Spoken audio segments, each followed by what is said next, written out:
보지 아니할 것이나 그 대신에 세력의 신을 공경할 것이요 또 그 열조가 알지 못하던 신에게 금, 은, 보석과 보물을 들여 공경할 것이며 그는 이방신을 힘입어 크고 견고한 산성들을 취할 것이요 무릇 그를 안다 하는 자에게는 영광을 더하여 여러 백성을 다스리게도 하며 그에게서 뇌물을 받고 땅을 나눠주기도 하리라.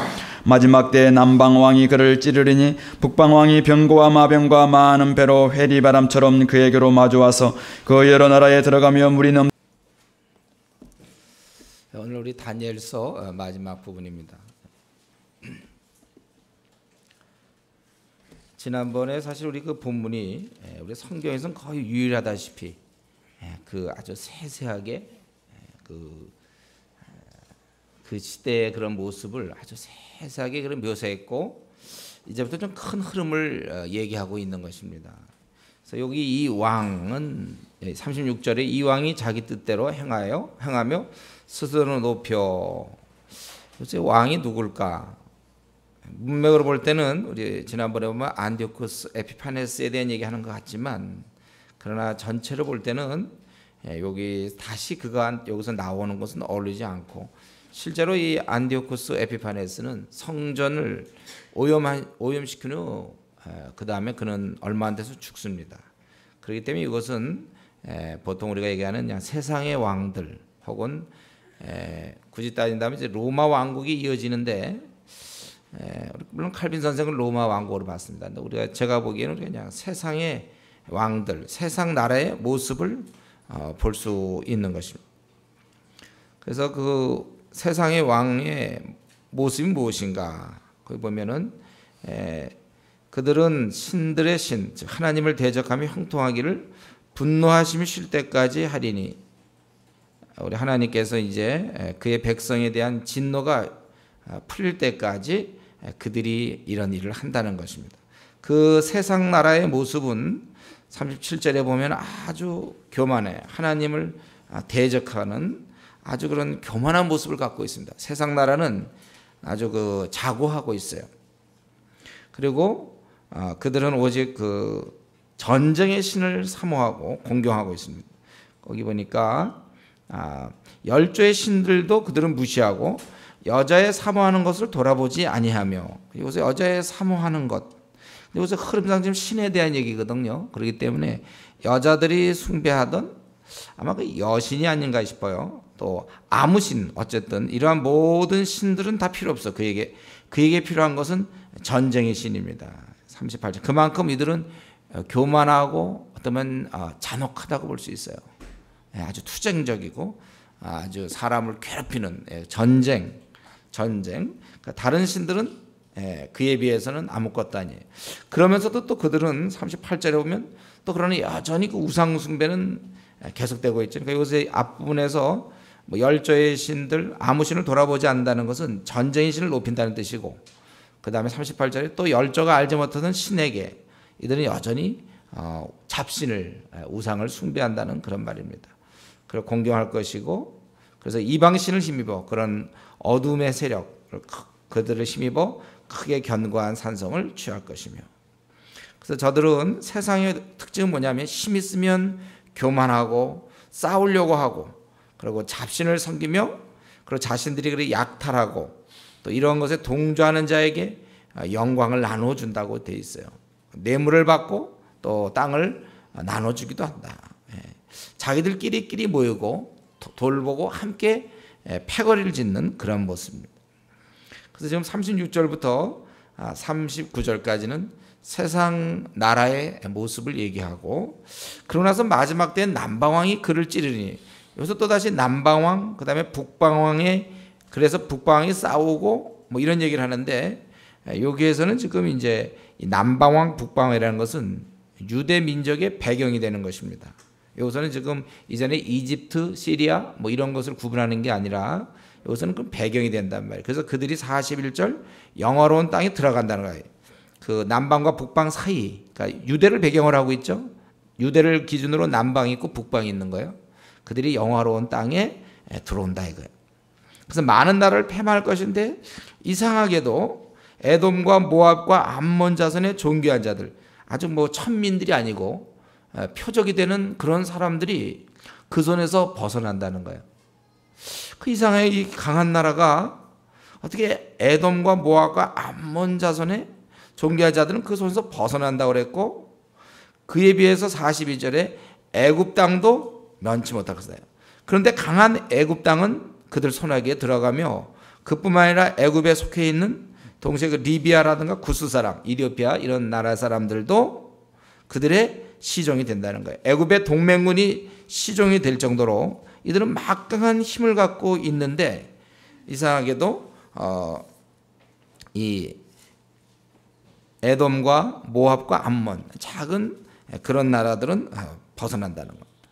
이건 무엇을 얘기합니까? 어째서 아주 강한 애굽과 그의 동맹군들은 벗어나지 못하는데 약한 나라 에돔, 모압, 암몬, 특별히 존귀한 자, 그들 중에 표적이 될 수 있는 사람들은 벗어나는가? 지금 보면은 그 유다는 못 벗어나고 있는 거죠. 영화로운 땅에 들어간다는 말 속에는 유다는 안 된다는 거예요. 이게 유대는 못 벗어나는데, 바로 그 중에 있는 유다는 못 벗어나는데 그 주위 나라 사람, 그 주위는 주위의 나라들은 벗어날 수 있다. 바로 하나님의 섭리를 얘기하고 있습니다. 이것은 하나님 의도가 보이죠. 지금 유대를 누르려고 하는 거예요. 하나님은 계속 유대를 눌러서 저들로 하여금 이제 회개할 수 있도록 계속 유대에게 어려움을 주는 거 아닙니까? 강한 나라는 정복한다. 이게 힘이 없어서가 아니고, 힘이 있지만 연약한 이 에돔, 모압, 암몬, 바로 유대의 대적들은 빠져나오고 유대는 계속해서 누르고 계시다.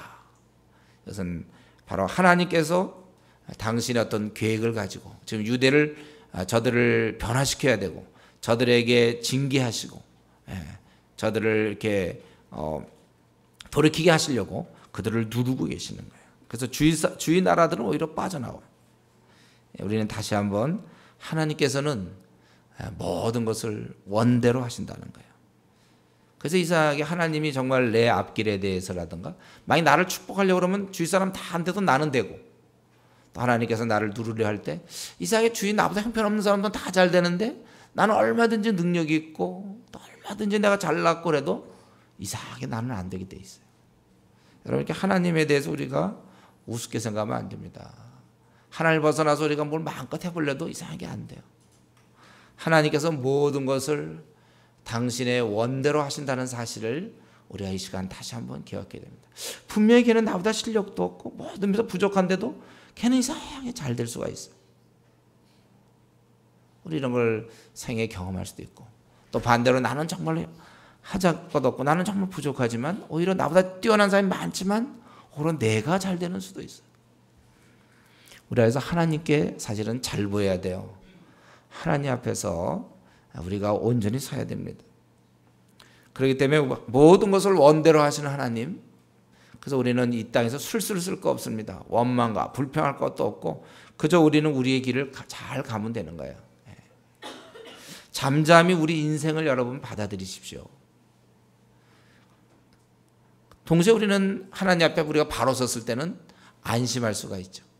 내가 하나님을 잘 안 섬기고 내가 하고 싶은 대로 하고 죄 짓고 이럴 때는 이런 하나님은 두렵지만, 내가 하나님을 잘 섬기면 참 이런 하나님이 계신 게 얼마나 감사한지 몰라요. 나의 연약함과 관계없어요. 그분이 나를 일으키시면 되니까. 그래서 우리가 사실은 신앙생활을 제대로 할 때 우리가 안심할 수 있어요. 그리고 기쁠 수가 있고 생애 앞날의 여러 문제도 걱정하지 않을 수가 있습니다. 남들과 비교할 것도 없어요. 하나님 앞에 우리가 안심하며 살 수 있는 것입니다. 그런데 이제 그 강한 나라는, 지금 이집트를 다 정복한 그 나라는, 그러나 44절 또 동북에서부터 소문이 이르러 그로 번민케 하므로 그가 분노하여 나가서 많은 무리를 다 도륙하며 진멸코자 할 것이요, 그가 장막 궁전을 바다와 영화롭고 거룩한 산에 베풀 것이나 그의 끝이 이르니 도와줄 자가 없느니라. 그는 또 강한 나라긴 하지만 또 계속해서 또 이렇게 침략을 받게 되는 거예요. 자기도 강하지만 또 딴 데서.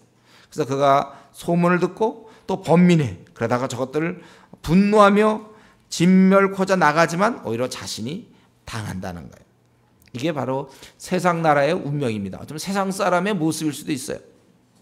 항상 한 나라가 제대로 끝까지 가지 못하고 세상 나라를 가만히 보면 이렇게 하다가 또 끝까지 가지 못하고 여러 상황 속에서 분노도 하고 번민도 하고 싸우고 또 정복하고 죽이기도 하고 결국 죽기도 하고, 세상 나라는 단지 흘러가다가 망할 뿐이라는 거예요. 좀 정리해 보면요, 그러니까 세상 나라든 세상 사람이든 하나님이 없는 사람들은 하나님을 대적하고 자신을 높이고 힘이 있으면 다른 사람 무시하고 누르고 죽이고, 그렇지만은 온전히 설 수 없고 또 누군가에 의해서 또 멸망당할 뿐이라는 것입니다. 이것이 세상 나라, 세상의 모습이며 결국은 망함으로 끝난다는 거예요. 이것은 바로 12장 1절의 배경이 되는 거예요. 그러나 사실은 세상은 이렇게 흘러가지만, 그러나 하나님 나라 백성은 위로부터의 도움과 보호하심을 우리가 얻는다는 사실을 알아야 된다는 거예요. 그때 네 민족을 호위하는 대군 미가엘이 일어날 것이요 또 환란이 있으리니 이는 개국 이래로 그때까지 없던 환란일 것이며, 그때 네 백성 중 무릇 책에 기록된 모든 자가 구원을 얻을 것이라. 이렇게. 엄청난 환란이 있겠지만 가장 힘들 때, 환란의 최고조일 때 하나님의 백성은 구원을 얻는다는 거예요. 세상 나라 강대국이라 할지라도 그는 분노로 떨치고 나가지만, 진멸하겠다 생각하지만 오히려 자신이 망하지만은, 우리는 세상 사람과 세상 나라와 달리 우리에게는 도움과 보호하심이 있다는 거예요. 시편 46편에 보면 하나님은 우리의 피난처시요 힘이시니 환난 중에 만날 큰 도움이시라.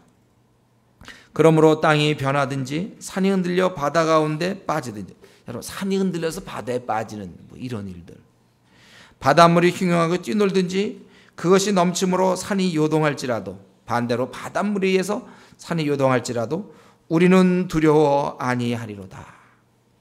하나님이 우리의 피난처시기 때문에 그렇다는 것입니다.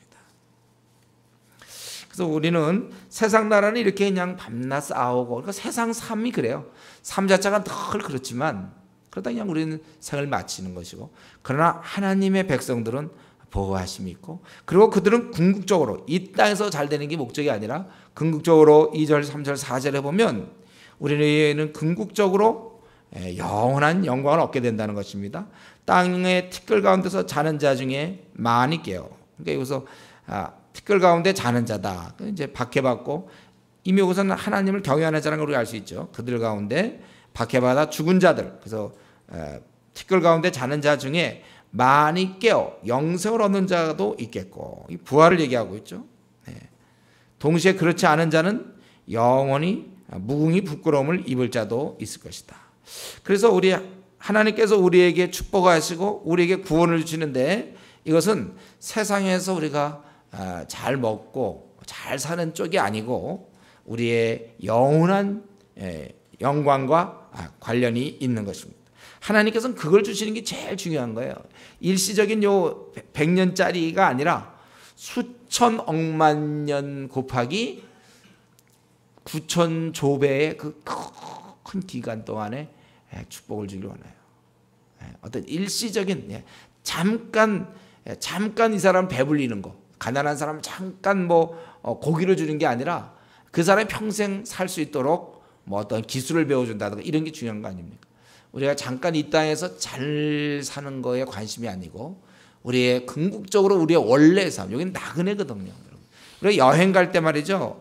여행 갈 때 우리가 잠자리가 편하고 여행 있을 때 옷을 잘 입고 그게 중요한 게 아니라 우리의 삶이, 여행이 아니고 우리의 삶이 중요한 것처럼 우리는 이 나그네 길을 성경에서 볼 때는 여행으로 보고 있거든요.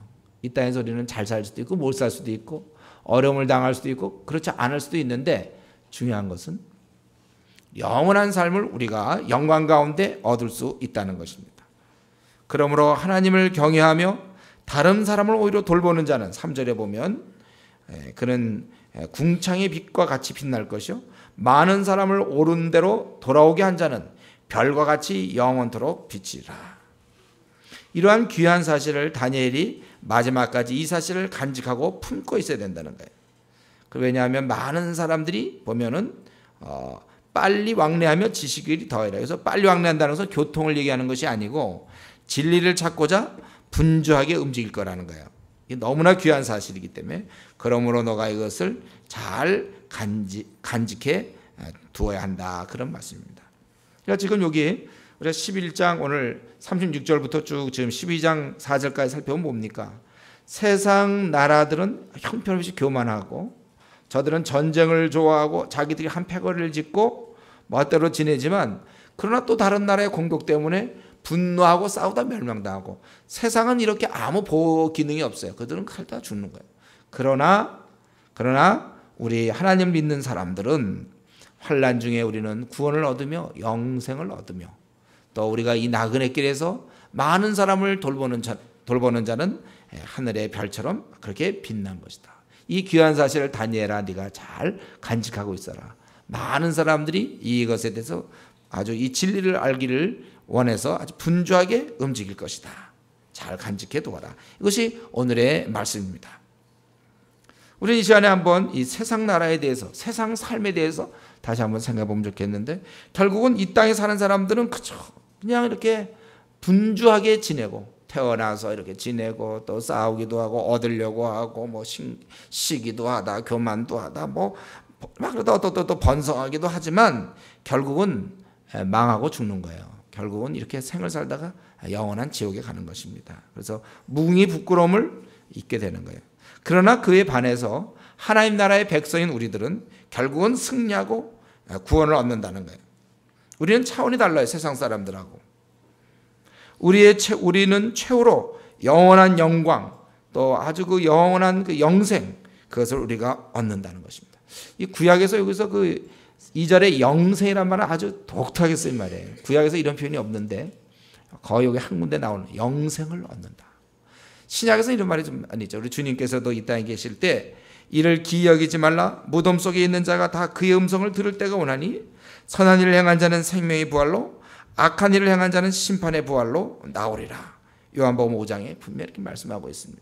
여러분 우리가 뭐 공부를 하든 직장을 다니든 오늘 뭐 잠을 자든 친구랑 놀든지 뭐 하여튼 뭘 하든지 돈을 벌든지 항상 기억할 것은 우리의 운명. 우리는 영원한 영생을 얻는 자고 세상 사람들은 영원한 형벌을 얻는 자라는 사실을 우리가 잊어서는 안 됩니다. 항상 우리는 이것을 늘 생각해야 돼요.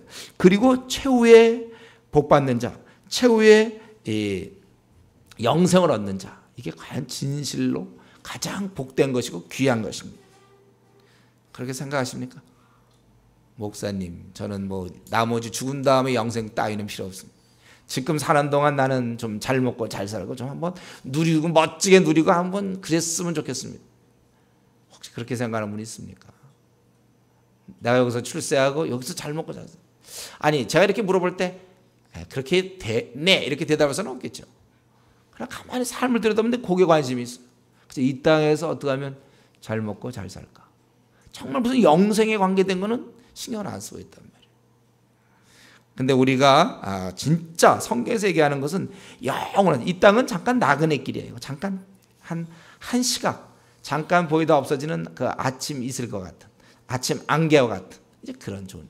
우리에겐 영원한 삶을 우리 하나님 복 주신다 그랬어요. 그렇기 때문에 우리가 이 땅에서 아주 지질이 못나고 제일 밑바닥 삶을 살아. 옛날 뭐 양반 시대 뭐 이럴 때 천민으로 살아도 괜찮아요.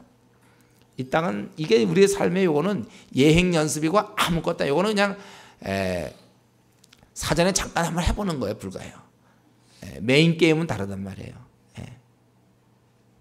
우리 뭐 월드컵 팀들이 나가면 중요한 것은 월드컵 거기 본선에서 진출해서 그걸 해야지. 그래서 막 16강에 드느냐 8강에 드느냐 이거지.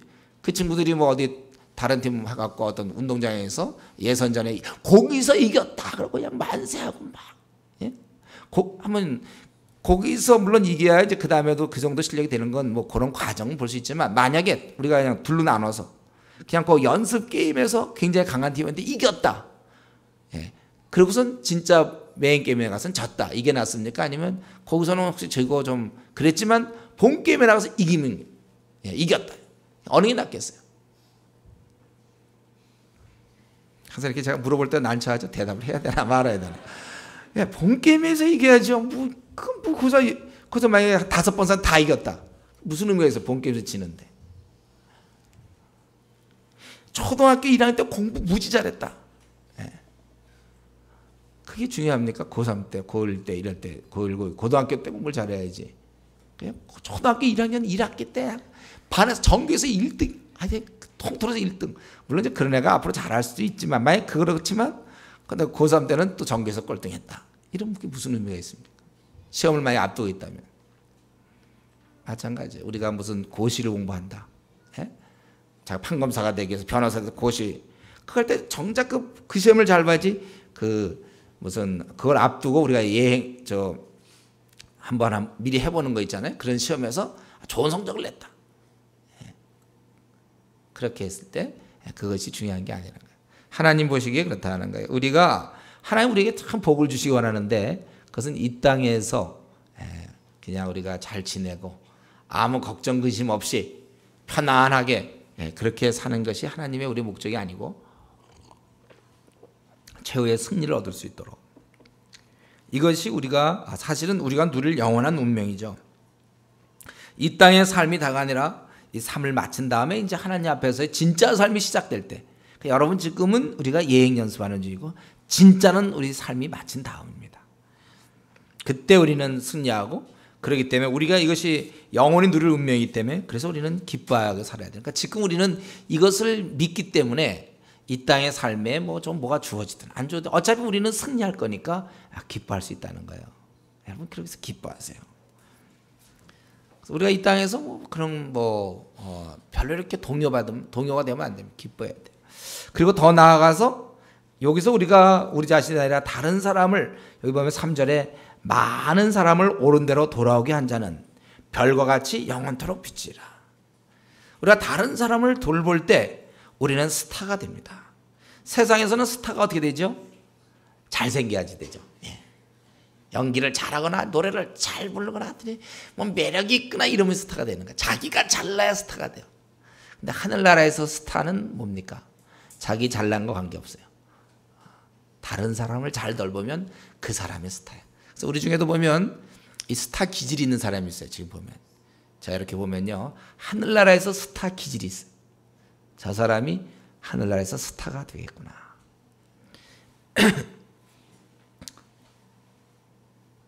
왜 돌볼 때 스타가 되죠? 그러니까 이 돌볼 만큼 사실 그들에 의해서 인정을 받는다. 이렇게 생각해도 좋을지 모르겠어요. 어쨌든 우리가 다른 사람을 옳은 대로 돌아오게 한 자는 별과 같이 영원토록 빛이라. 요즘 우리 중고등학생들은 연예인이 꿈 아닙니까? 스타가 되는 거야. 그들은 막 노래도 부르고 춤도 추고 그냥 막 이제 그게 그들의 그런 거 되려고 그래. 그거 돼봐야 그러면 몇 년짜리입니까? 스타 되는 거 막 춤추고 이러는 거. 그 환갑 넘어서도 막 나가서 이러겠어요. 그거 안 돼. 그건 짧은 거예요. 그런 스타 말고 왜 다들 그런 쪽에 관심인지 모르겠어요. 우리가 원하는 이 천국 스타. 자신은 좀 스타가 될 것 같습니까? 사실 우리 관심이 이런 쪽으로 좀 가져야 돼요. 우리가 세상에 인정받는 것이 아니고 하늘나라에서 내가 인정받는. 이 땅은 너무 뻔하지 않습니까? 그 정도 막 흔들고 노래 잘하면 스타 되는 건 너무 뻔해요. 흔들고 그냥 막 노래 잘하고 그냥 좀 개성도 좀 옷도 이상하게 찍고 막 나오고 많이 달고 그러면 스타가 돼. 이 땅에서. 그 뻔해 그거. 그렇게 오래 못 가. 그럼 그런 스타는 한 20, 30년, 20년, 10년, 5년이나 갈까? 그럼 뻔해. 그런 거 너무 재미가 없어. 해봐야 방송국에 좀 나오고 텔레비전 나오는 거 없어. 가면 이제 팬들이 와, 뭐 오빠 하고 이제 나타나는 그 정도. 시시껍질. 우리는 하늘에 빛나는 천국의 별이 돼야 된단 말이에요. 그런 생이 내가 될 수 있다는 거예요. 언제? 다른 사람을 이 땅에서 돌볼 때. 그러니까 나그네께서 그냥 이렇게 지나가는 게 우리가 곤고한 삶이지만 그러나 남을 돌볼 때. 그러면서 우리 바울은 스타죠. 바울 같은 경우 스타야. 스데반도 돌에 맞아 죽긴 했지만 그 스타라고 해. 스타. 예수님이야말로 정말 스타죠. 우리가 이 천국의 스타를 좀 생각해야 되겠어요. 그러면 여기서 바로 나오는 질문은 뭡니까? 우리 자신에게 하는 질문. 그럼 난 다른 사람을 지금 돌보는가? 아니면 그저 나 꾸미고 그저 내가 그저 내 만족을 위해 사는가? 여러분, 내 만족을 위해 산다면 절대로 스타가 될 수 없어요. 빨리 나를 벗어나서 여기 있는 것처럼 많은 사람을 옳은 대로 돌아오게 한 자, 이런 자가 돼야죠. 그래서 저는 애당초 여러분 예수님 믿을 때, 그래서 제가 모태신앙이 위험한 이유는 어릴 때부터 교회 다니면서 이런 삶에 대해서 별로 강조를 못 받아봤어요. 그냥 자기 신앙생활을 잘하면 되는 걸로만 교육받았습니다. 제가 20년 동안 그런 거 아니에요. 그러니까 그 삶이 엉터리 삶이었어요. 그건 진짜 성경과 너무 반대되는 거예요. 그건 불교 같아, 약간 어떻게 보면은. 그건 자기 수양, 자기 항상. 그렇지만 제가 이제 중간에 22살에 22살이라고 그랬죠. 하도 들어서 이제 다 알죠. 그땐 내가 이 신앙은 이렇게 하는 게 엉터리였구나. 나 자신을 위한 게 아니었고 주님처럼 남을 돌보는 거였구나. 이렇게. 여러분 그래서 아예 중간에 예수 믿는 사람이 좋아요. 신앙은 애당초 이렇게 남을 돌보는 거구나. 이걸 알아야 되는데 이걸 모르니까. 지금 제가 우리 한국교회를 얘기할 때 제가 무슨 한국교회랑 원수였습니까? 어떤 사람 제가 한국교회 얘기하면 저 사람은 한국교회만 얘기하고 비판한다 이래. 그게 비판입니까 이게? 어떤 안타까움에 사는 거죠. 기도 없이 그런 얘기하면 되겠습니까?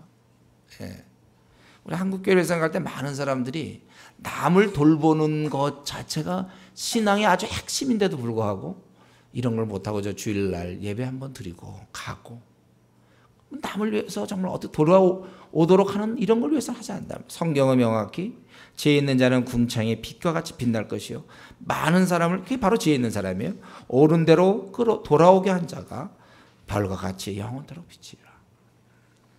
그래서 여러분 우리가 이제 남은 생 비전 얘기할 때 내가 어떤 비전을 가질 것인가, 앞으로 내가 뭘 먹고 살아야 될 것인가.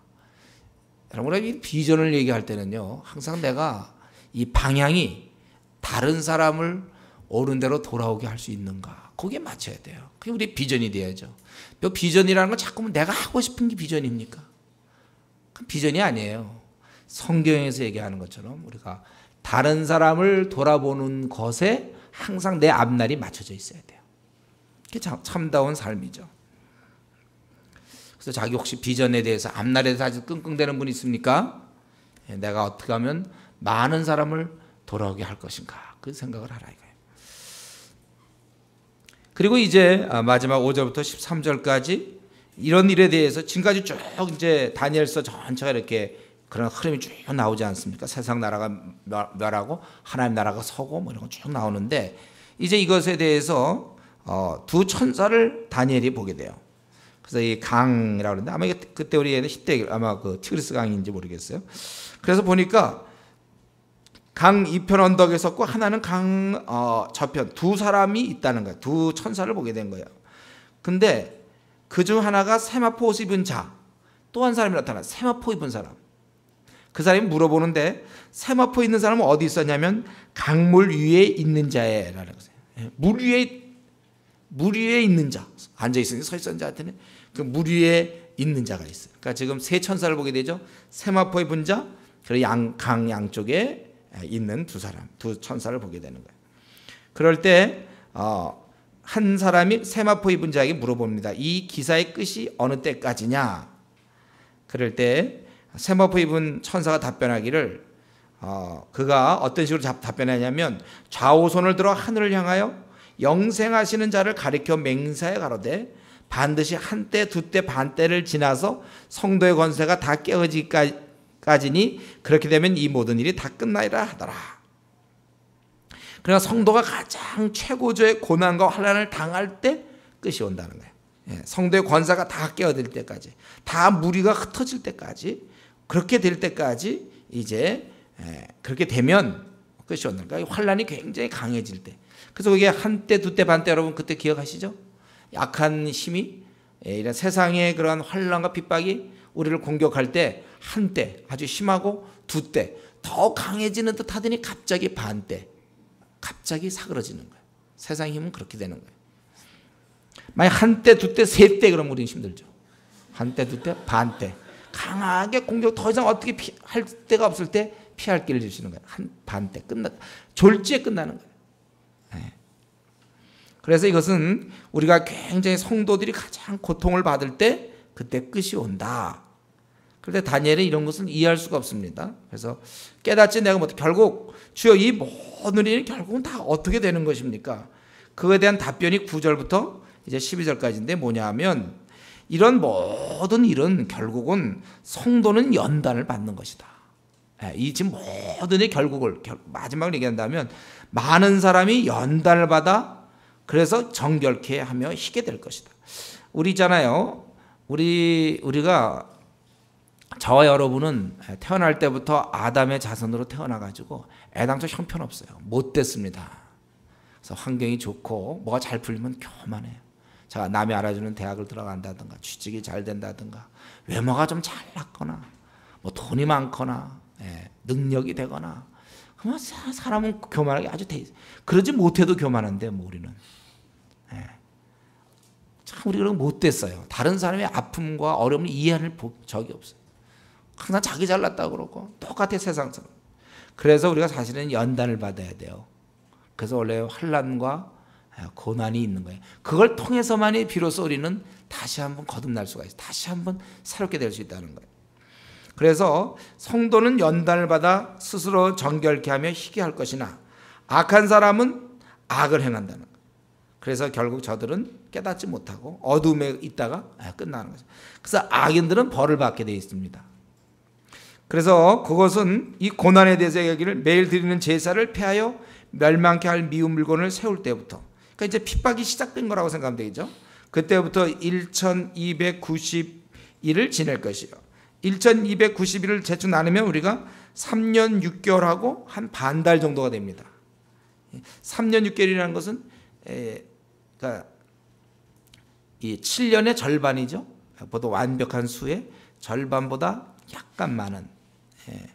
그러니까 이 고난이라는 것은 어느 정도 좀 긴 시간이라고 볼 수도 있겠어요. 그럼 완벽하지는 않지만 그러면서 한 반 달 정도 남는 그런 시간이에요. 3년 6개월에 한 반 달. 이 숫자를 우리가 정확히 해석할 수는 없습니다. 대략 그렇다는 거예요. 근데 그로부터 더 한 달 반의 기간을 더 참는 자, 기다려서 1345일, 45일간이 더 늘어나죠. 그런 이후에 그러니까 충분히 고난을 견디는 자에게 축복이 있다. 한 요 정도까지만 여러분 해석하면 되겠어요. 더 자세하게 요 날짜에 대해서는 이단들이 좋아한다고 그랬죠. 이런 날짜만 보면 반갑다고 그랬죠. 이단들이 이런 거 보면 굉장히 반가운 거예요. 그래서 이걸 어떻게 하든지. 상징적 숫자라는 건 우리가 아시고, 여기서 그러니까 뭡니까? 충분한 기간 핍박은 우리가 핍박이 시작돼서 충분한 기간을 지내지만 그러나 이제 갑자기 좀 멈출 것이고 우리는 그 기간 동안에 더 충분히 기다렸다가 우리가 박해후에 축복을 얻는다. 너는 이제 평안히 쉬다가 끝날에는, 평안히 쉰다는 것은 죽음을 얘기하는 거죠. 지금 네가 살아나갈 동안 죽을 때까지 쉬는 게 아니고 이제 네가 평안히 쉬다. 죽음 다음에 끝날 때, 맨 마지막 때 내 업을 누릴 것이다. 분명히 영생에 대해서 얘기하고 있는 거예요.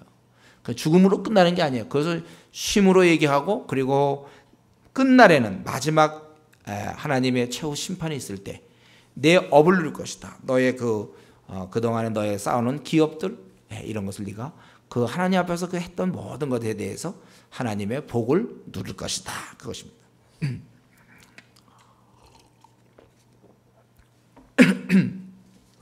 저는 오늘 이 말씀을 이제 다니엘서를 마치면서 한 두 가지만 말씀드리고 좀 마치고 싶은데요. 첫 번째는 그 당시 이 다니엘서를 보면서 그 당시 이스라엘 민족에게는 큰 위로가 되었습니다. 그들은 이스라엘 땅에서 나라를 빼앗기고 땅에서 쫓겨나고 또 그들이 그렇게 믿었던 성전이 파괴되고 망하고, 그래서 이방 땅에 처량한 포로 신사가 되어서 앞날을 기약할 수 없는 그런 상황 속에서 이들이 이 다니엘의 이 메시지를 들을 때 어떻겠습니까? 이런 고난과 역경과 고통은 하나님께서 그들을 버리셨다는 증거가 아니라, 아마 이때 이스라엘 민족은 그렇게 생각하지 않았겠어요? 자기들의 모습 볼 때 하나도 하나님 사랑이 느껴지지 않아요. 다 망해버렸어요. 처량한 신세예요. 이럴 때 그들을 버리셨던 증거가 아니라 오히려 여전히 그들을 사랑하셔서 포기하지 않으시고 아직도 그들을 연단을 시켜서 아주 정결케 바꾸려 하시는 적극적 돌봄이라는 것을 그들이 알게 된다는 거예요. 예.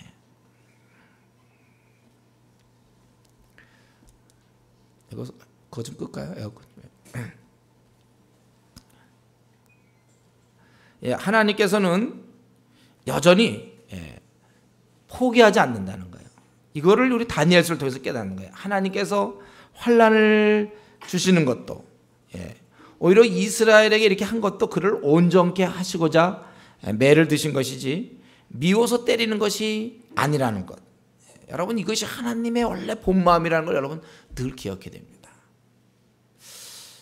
이런 마음을 우리가 알아야 돼요. 내가 왜 이 땅에서 왜 이런 어려움을 당해야 됩니까? 가정적으로 또 자기의 어떤 직장에서 또는 학교에서 아니면 참 어떤 심한 병으로 내가 왜 이 땅에서 이런 어려움 또 남이 알지 못하는 이런 아픔과 고통을 당해야 하는지,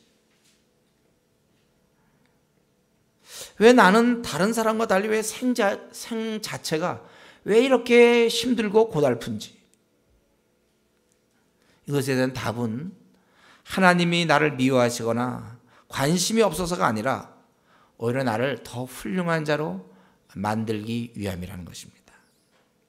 그럴 마음이 없었다면 하나님께서 나를 내버려 두세요. 우리가 그런 어려운 가정에서 부모님이 이혼을 한다든가 또는 아니면 어릴 때부터 어렵게 자랐거나 또는 사별을 했다거나 집안의 어떤 어려운 문제들 또 뭐 학교 문제라든가 직장 뭐 많은 문제에 있어서 또 어떤 자기 이상의 자기 일은 어쨌든 다른 사람들보다 너무 내 생이 고달퍼. 난 너무 힘들어. 이것은 하나님께서 오히려 나를 향한 하나님의 그 귀한 뜻이 오히려 있기 때문에 높은 산에는 깊은 그 골짜기에 있지 않습니까? 그만큼 내 생이 시련과 어두움의 그런 연속이었다면 하나님의 거기에는 어떤 계획이 있다는 거예요. 그렇기 때문에 괜히 자포자기하고 술 먹지 말라는 거예요. 에라, 그러지 말라는 거. 그게 뭐 에랍니까 그게? 하나님께서 절대로 그렇게 하지 않아요. 오히려 그래서 하나님께 돌아오게 되고 또 하나님의 그동안에 갖고 있었던 추한 모습을 회개하게 되고 정결케 된다는 것입니다. 그렇기 때문에 내게 닥친 어려움이나 고난은 나를 고치고 온전케 하기 위한 수술이라는 것이에요. 수술. 여러분, 우리가 어떤 수술을 받는다. 내가 어떤 뭐 간에 문제가 있든지 뭐 심장에 문제, 뭐 어떤 문제로 이거 그대로 놔두면 뭐 뇌치료라든지 이거 수술을 할 때 그 고통스러운 거예요. 그죠? 아픈 거죠. 왜 남들은 왜 안 아픈데 나만 아픈가? 그러면 안 돼요. 그런 수술을 통하여 나를 회복해 하신단 말이에요. 그렇기 때문에 우리가 고난이나 나에게 닥친 어려움은 바로 그것은 하나의 수술이란 말이에요. 수술. 그 칼이란 말이에요. 나를 수술하기 위해서 드는 칼이라 될 수 있다. 그렇기 때문에 우리는 내 생에 내가 살아가면서 이런 어려움 저런 어려움, 이런 아픔, 슬픔, 고통을 우리가 당할 수 있습니다. 때로 가족들에게 또 배우자에게 내가 하필 왜 이런 배우자를, 하필 내가 어떤 이런 자식을, 하필 내가 이런 부모님을, 하필 내가 이런 직장 동료를, 하필 내가 어떻게 이런 학교를, 뭐 우리는 여러 가지 생각할 수 있어요.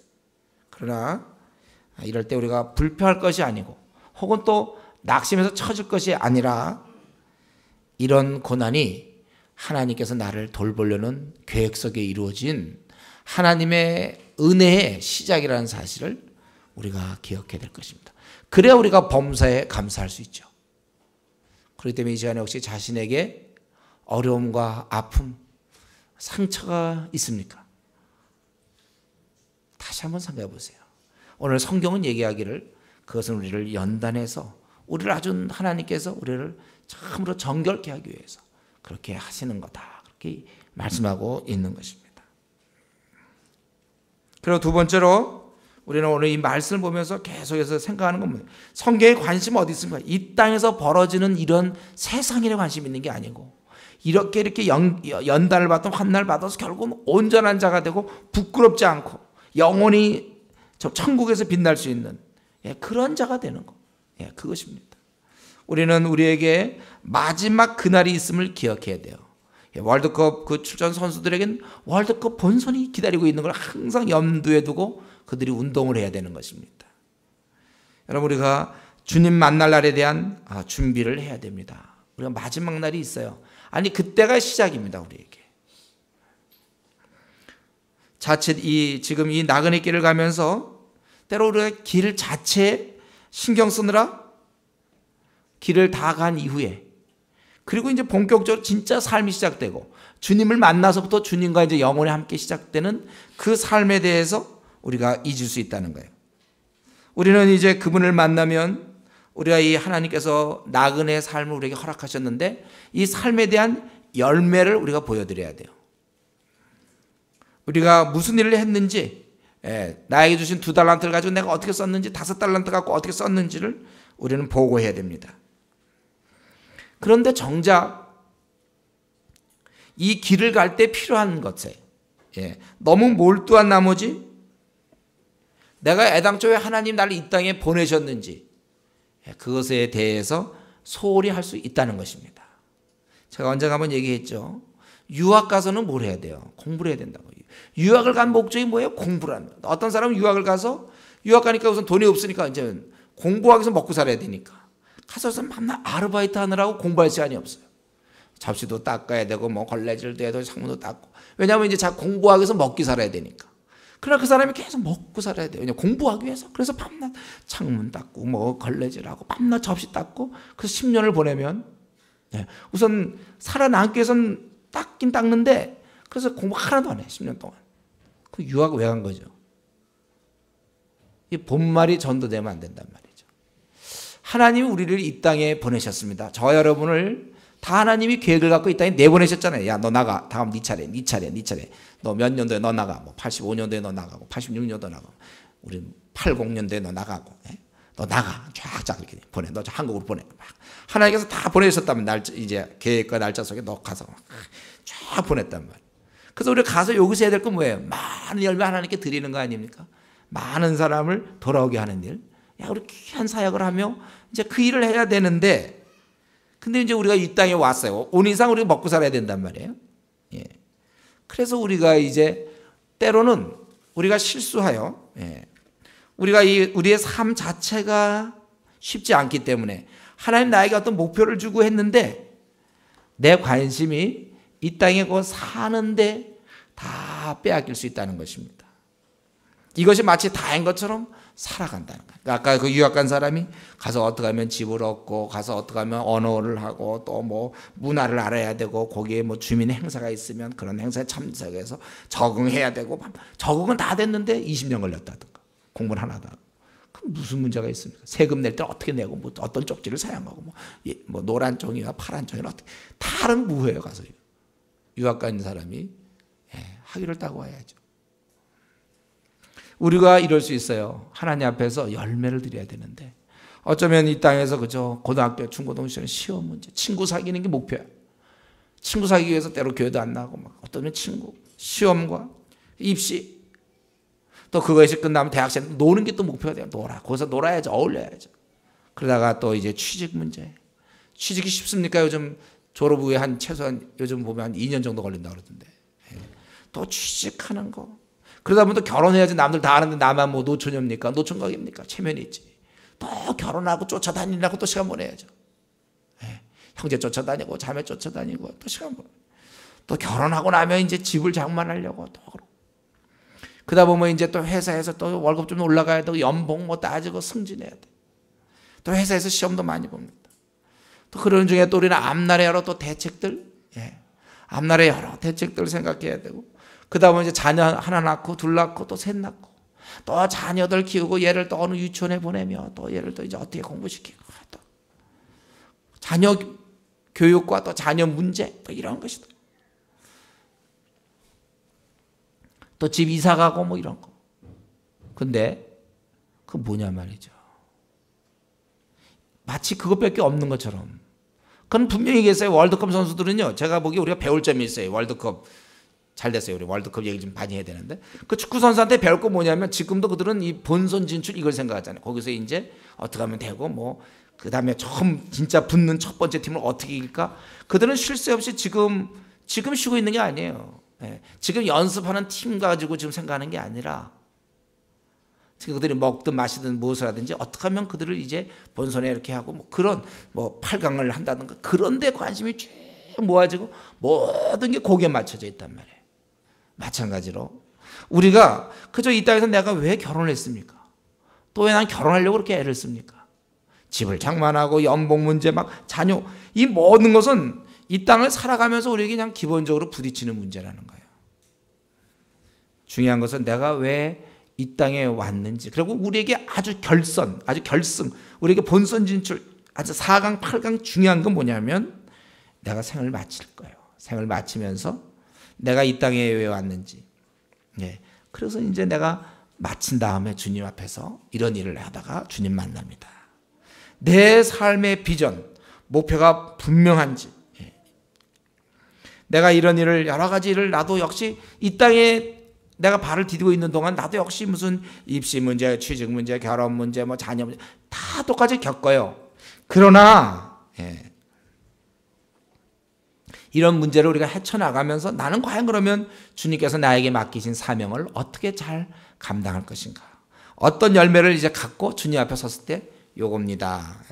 2달란트를 남기든 5달란트를 남기든 하나님 나에게 이런 걸 주셨는데 나는 이렇게 해서 했습니다. 그렇게 내가 대답할 수 있을지, 어떤 열매를 맺을지를 우리는 항상 이 시간도 생각해야 됩니다. 여러분 삶의 방향이 앞으로 40년 남았습니까? 그걸 생각하셔야 돼요. 30년 남았습니까? 생각하셔야 돼요. 때로는 그래서 우리는 어떠면 직장일 때문에 예배를 빼먹는다든가, 무슨 뭐 자녀 문제 때문에, 먹고 사는 문제 때문에, 이사 문제 때문에 콰이트함을 못한다든가, 기도 생활을 못한다든가, 전도를 못한다든가, 이거는 완전히 앞뒤가 본말이 전도된 거죠. 내가 사는 이유가 뭔데요? 내가 집을 장만하려는 이유가 뭔데요? 내 이 땅에서 뭐 천년만년 누릴 겁니까? 내가 결혼하는 이유가 뭔데요? 자녀 돌보려는 이유가 뭔데요? 그건 이 땅에서 원래 우리가 그냥 지나가는 이 과정이에요. 우리가 식사하는 이유가 뭡니까? 밥을 먹기 위해서 우리가 사는 건가요? 잘 생각해 보세요. 밥을 먹고 그 힘 가지고 무슨 일을 하기 위해서 사는 거죠. 자칫 이 먹는 거. 그렇기 때문에 내가 무슨 내 어떤 이 땅의 일 때문에 무슨 입시나 취직이나 결혼이나 뭐 승진이나 뭐 연봉 문제, 뭐 집장만 하는 문제, 뭐 자녀, 뭐 이런 문제로 제대로 하나님을 섬기지 못하고, 제대로 전도하지 못하고, 성경 충분히 읽지 못하고, 예배에 빠지고, 어쨌든 난 바빠서 뭐 성경 공부할 시간이 없다든가, 바빠서 전도하지 못한다든가, 이런 말 자체가 이미 틀린 말입니다. 우선순위가 바뀐 거예요.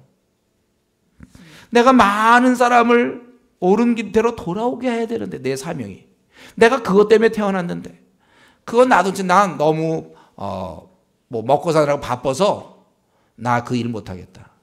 나 유학은 갔는데 나 여기서 있잖아, 너무 우선 내가 먹고 살아야 되니까. 그래서 나 공부 하나도 못했다.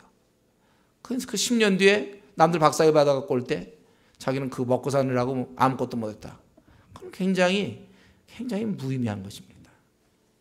어느 것이 먼저입니까? 우리 성경은 먼저 그의 나라를 구하라 이렇게 됐어요. 그의 나라와 의를 구하라 했습니다. 때로 결혼보다 더 중요하고, 때로 직장 취직보다 더 중요하고, 직장에서 인정받는 것보다 더 귀하고 중요한 것입니다. 우리는 이 땅에서의 생존인가, 아니면 하나님 나라 확장을 위해 내게 주신 달란트를 잘 사용해서 남기는 삶인가 살펴봐야 될 것입니다. 우리가 이 세상에서 먹고 사는 일을 여기에 너무 파묻혀 지내지 말고 하나님께서 우리를 이 땅에 보내신 목적에 더 관심을 가져야 합니다. 비록 우리가 이 땅에서는 그렇지 않은 세상 사람과 함께 가지만, 이 목표가 없는 비전이 없는 사람과 함께 가지만 우리는 하나님 나라의 백성인 것을 우리가 기억해야 돼요. 우리의 갈 길을 가야 합니다. 세상에 우리가 속해 있지만 세상 사람처럼 살면 안 돼요. 주님을 만나야 할 우리의 삶임을 상기해야 되는 것입니다. 주님 만날 때 일한 것이 없고 열매 없어 부끄럽고 초라한 생이 되지 않도록 안간힘을 지금 이 땅에서 써야 되는 것입니다. 다른 사람이 어떻게 하든지 내가 주님의 나라 확장을 위해서 지금 주님께서 나에게 맡기신 그런 일에 내가 충성되고 내가 불평함 없이 감사하면서 내가 이렇게 살아가야 되겠다, 그렇게 결심해야 되는 것입니다. 바라기는 우리 이 한 시대를, 우리 한 생을 우리가 지금 살아가고 있는데 하나님께서 나를 이 땅에 내신 목적, 월드컵 축구 선수들이 항상 그 본선과 16강, 8강을 늘 생각해야 되는 것처럼 우리는 무엇을 먹든지 마시든지 무엇을 하든지 하나님의 영광을 생각할 것이고, 내가 주님 만날 때 정말 부끄러울 것이 아니고 내가 하늘의 스타로서 삶을 살아야 되겠다, 그렇게 결심하고 그렇게 사는 여러분 되기를 바랍니다. 같이 한번 우리 시간에 기도하겠습니다. 오늘 이 말씀 생각하면서 자신의 한번 삶을 들여다보고, 내 우선순위 지금 어디에 있는가? 내가 왜 오늘도 식사를 하며 내가 왜 어제 잠을 잤는가? 무엇 때문인가? 우리 자신의 삶을 한번 돌아보면서 내가 하늘의 스타가 지금 되고 있는지 같이 한번 생각하면 기도하기 바랍니다. 기도합시다.